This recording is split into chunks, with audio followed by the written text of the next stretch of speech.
Baik, Assalamualaikum warahmatullahi wabarakatuh. Waalaikumsalam warahmatullahi wabarakatuh. Apa kabar hari ini? Ada tidak masuk hari ini?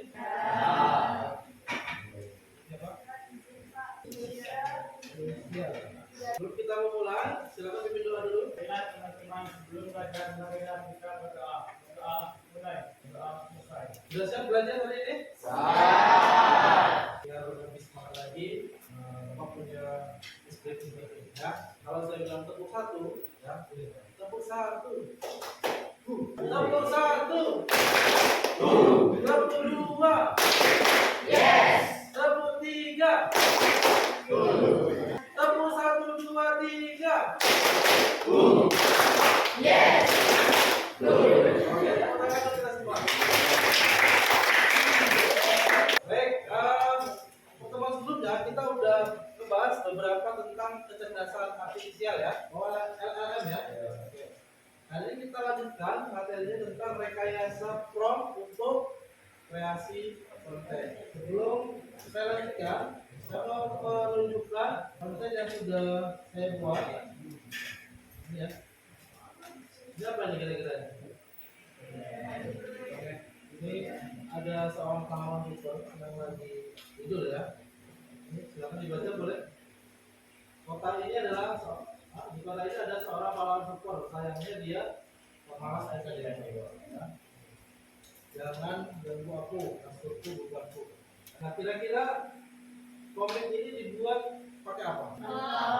Semua ini menggunakan AI ya. Hari ini kita akan buat seperti ini. Ya. Dan kita nanti kalian siapkan ide kreatif. Ini kira-kira mau buat cerita apa? Akan memanfaatkan. Tapi sebelum itu saya akan terangkan dulu bagaimana mengkreasi konten.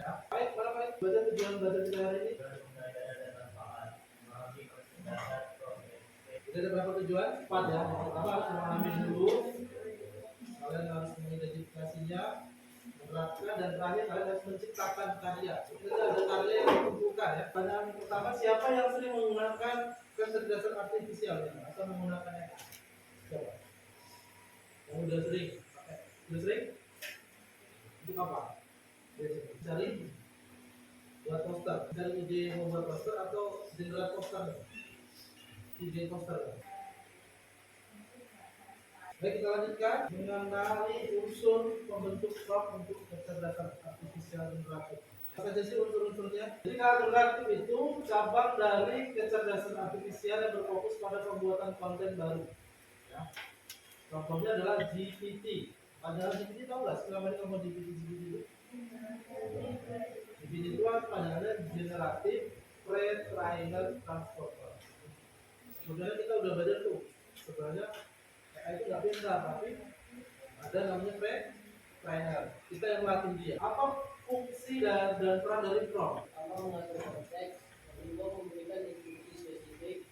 Nah, kita nanti akan membuat prompt untuk menghasilkan sebuah ide cerita dalam membuat komik digital. Ya, unsur-unsurnya ada banyak ya. Kalian harus punya instruksinya, kemudian ada konteksnya apa, kemudian datanya apa, dan contoh. Kita berikan contohnya.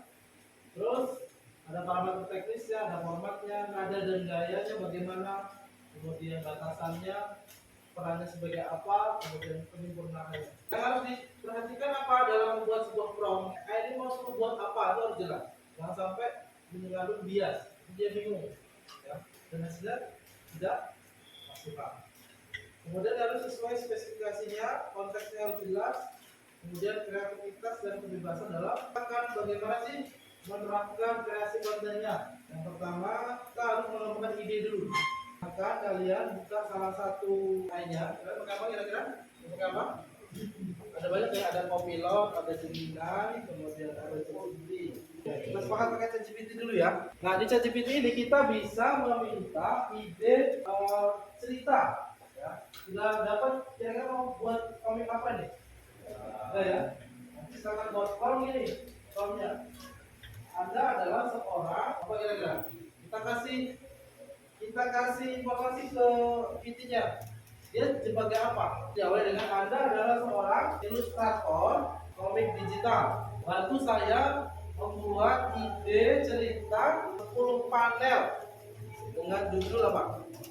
Judul ceritanya apa? 20 panel komik digital. Panel itu satu panel itu satu lembar gitu loh maksudnya. Ya. Kalian minta berapa panel tadi? 10 ya. Sudah dapat? Setelah panelnya dapat, silakan dipahami panelnya. Setelah panelnya dapat, berikan perintah lagi, buatkan saya naskah dialog lebih detail per karakter. Sudah dibuatkan? Ya.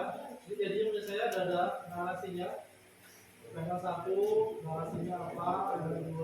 Sudah dapat naskah dialognya. Ya, contohnya saya sudah dapat. Lanjut, saya mau buatkan gambar ilustrasi setiap panel. Gambar ilustrasinya ini kan seperti di contohnya. Setting kamarnya berantakan, ilustrasi dulu ya. Sudah dapat. Lanjut terakhir, bagaimana kita dapat? Saya mau membuat gambarnya menggunakan AKI Stable Diffusion. Buatkan perintah setiap panelnya. Nanti munculnya kayak gini. Ada perintah nih, bisa kita salin kodenya nih. Sudah ada kodenya, sudah cukup.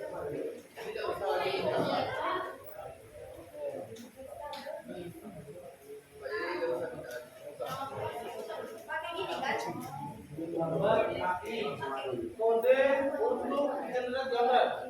Ya. Nih, contohnya saya ada kode. Bisa Pak? Ya. Bagaimana generate gambarnya? Sekarang silakan copy. Kita mau buat gambar panel 1 ya. Silakan di copy, kalian kode ya. Kemudian masuk situs yang sudah saya siapkan di generate gambar tadi. ID. Kalau di what do you want to draw? Dipastikan di sini. Generate. Sudah dapat langsung di download.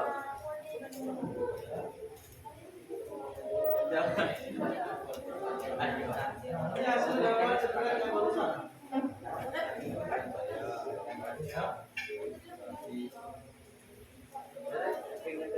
Silakan lanjutkan di panel selanjutnya.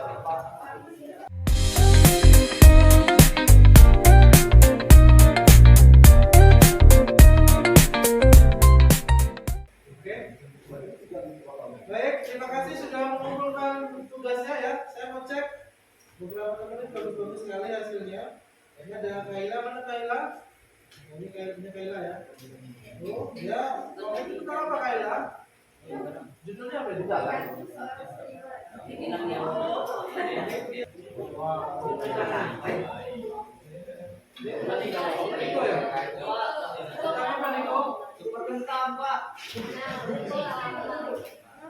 Ini siapa nih? Ini ada komik binatang, Papel. Siapa? Apa judulnya nih? Kancil makan timun. Ini kita kartun boleh mau nih. Apa? Ini judulnya apa?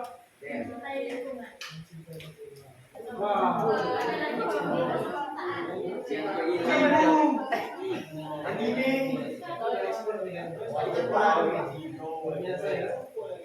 Baik, oke semuanya. Kira-kira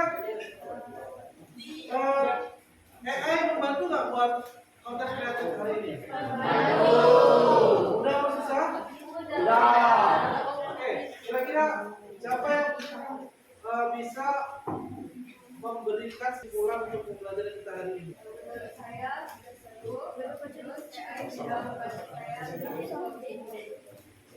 Apa untuk kalian dulu?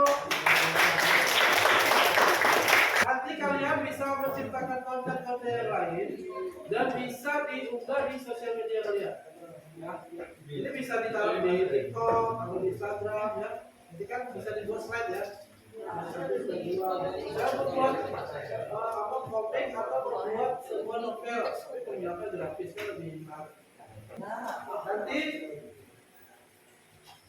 silakan dikembangkan lagi sampai menjadi sebuah komik yang bercerita makna ya. Ada pertanyaan soal ini? Ya. Kalau sudah, saya akhiri untuk kegiatan kita hari ini. Assalamualaikum warahmatullahi wabarakatuh. Waalaikumsalam warahmatullahi wabarakatuh.